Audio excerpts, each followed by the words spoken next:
Pipila ka nagparehistro sa Comelec sa Davao City, nagreklamo gumikan wala daw sistema ang registration. Samtang tungod sa kadaghan sa tao, social distancing wala na natuman.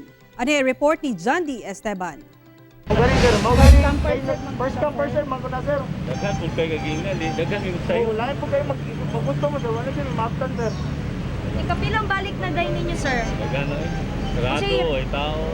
Wala nagipasulod sa Magsaysay Park ning pipila nga buot magparehistro sa Comelec sa Davao City.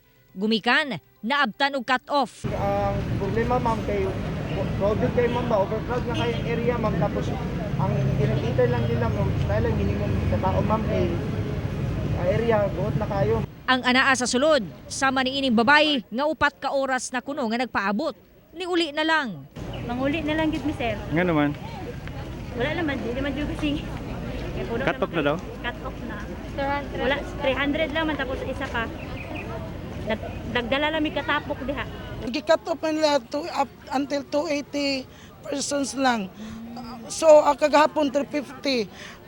Unta ba kung nana sa sulod, ikita nila kay ang tao nagahin og oras, nagagasto.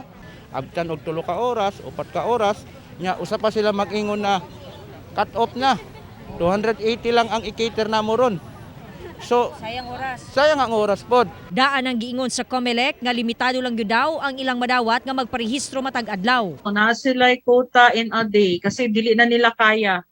I think 300 per district kasi that's the only number of applicants na kaya sa amo ang computer. Tungod sa kadaghan sa tao nga anaa dinhi sa Magsaysay Park, Davao City nga buot magparehistro, naglisod na ang mga kapulisan og bantay o badlong ngadto sa mga tao labot sa pagpatuman sa COVID-19 health protocols.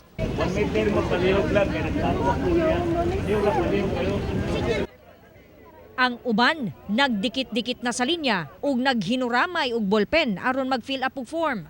Pahimangno sa kapulisan sa mga magparehistro nga batasanon ang pagtuman sa health protocols. Isa diha sa amo ang ginatanaw ang pagdungag og kusog dito sa Magsaysay aron sigurohon nga katong implementation nato sa pagpatuman nato aning minimum health protocol ma-implementar jud dito sa area ato pong ginapahinumduman nga nakasabot man ta sa gusto jud nga marehistro ilabi na kay gusto pud ta mo exercise sa atong katungod apan di po nato kalingtan ang atong kaugalingon nga sigurohon po nato nga luwas ta sa usamang problema ilabi na aning COVID-19. Ang registration mulungtad hangtod September 30. Kauban si Jojo Solarte sa kamera. Ako si John D. Esteban para sa One Mindanao.